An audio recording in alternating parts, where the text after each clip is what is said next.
नमस्कार स्वराज पोस्ट देख रहे हैं आप। मेरा नाम है अनिकेत पाठक। देखिए, डिप्टी सीएम सम्राट चौधरी के आवास पर बड़ी बैठक हुई है। कहने को तो एनडीए की बड़ी बैठक थी, लेकिन जदयू और बीजेपी के बड़े बड़े नेता यहां पर बैठे हैं और ये बात चल रही है कि चिराग पासवान जिस तरह के डिमांड कर रहे हैं, उस डिमांड को लेकर के जदयू और बीजेपी आपस में बातचीत कर रही है कि कैसे उनको मैनेज किया जाना है, कैसे उनको सीट में हिस्सा देना है। क्योंकि यहाँ पर कहा गया कि एनडीए की बैठक थी, लेकिन इसमें जो है बीजेपी और जदयू के बड़े बड़े नेता मौजूद थे सम्राट चौधरी के आवास पर। सम्राट चौधरी खुद भी यहाँ थे, विनोद तावड़े मौजूद थे, इसके अलावा ललन सिंह मौजूद थे और संजय झा, विजय कुमार चौधरी, सारे लोग जो है सम्राट चौधरी के आवास पर बैठे हुए थे। और बैठक अभी थोड़ी देर पहले ही खत्म हुई है और इस बैठक के बाद कई सारे फैसले किए गए हैं और फैसला देखना होगा कि क्या वो चिराग पासवान को लेकर के है। क्योंकि बात यही चल रही है कि जब एनडीए की बैठक है तो इस बाकी दल क्यों नहीं बैठे हुए हैं, केवल जदयू और बीजेपी क्यों यहाँ पर बैठ करके बातचीत कर रही है। तो जो खबरें आ रही है, जो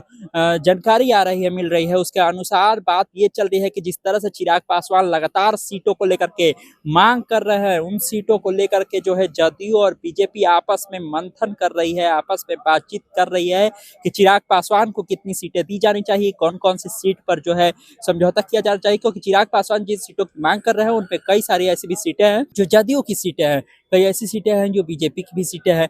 तो ऐसे में बड़ी बात ये हो जाती है कि कैसे आखिर चिराग पासवान को मैनेज किया जाए। क्योंकि पिछली बार चिराग पासवान अकेले लड़े थे और जहां जहां जदयू ने कैंडिडेट उतारा था वहां वहां कैंडिडेट उतार दिया था चिराग पासवान ने भी। तो इस बार चिराग पासवान को मैनेज करना एक बड़ी तैयारी कह जा सकती है, बड़ी तैयारी में उसको शामिल किया जाएगा कि किस तरह से चिराग पासवान को हिस्सा दिया जाए।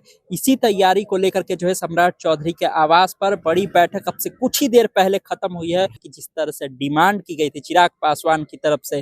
देखिए, नित्यानंद राय लगातार मनाने के लिए चिराग पासवान को पहुंचे थे, उसके बाद धर्मेंद्र प्रधान भी चिराग पासवान के आवास पर पहुंचे थे वहां पर दिल्ली में और मुलाकात भी हुई थी। उसके बाद जिस तरह की सीटों की मांग चिराग पासवान की तरफ से की जा रही थी, उसको लेकर के जो है जदयू और बीजेपी की बड़ी बैठक हो गई और बताया जा रहा है कि इसको सुलझा लिया गया है।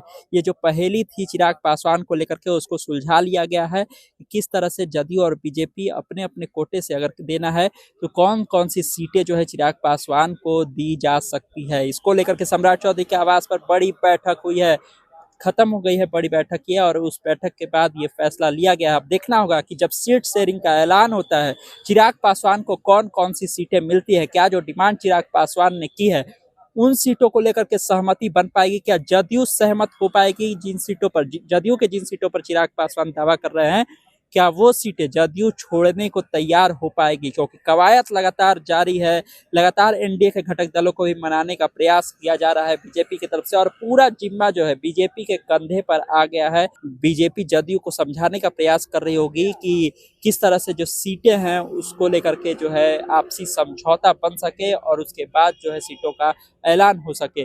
तो हम आपको वो तस्वीरें लगातार दिखा रहे थे बैठक की, किस तरह से बैठक हुई है, उसमें कौन कौन से लोग मौजूद रहे थे। हालांकि निकलने के बाद कुछ कहा हुआ नहीं गया। तमाम सारे अपडेट के लिए आप स्वराजपुर से जुड़े रहिए। यूट्यूब पर देखें चैनल को सब्सक्राइब कर लीजिए, फेसबुक पर देखें सब्सक्राइब कर लीजिए। धन्यवाद, नमस्कार।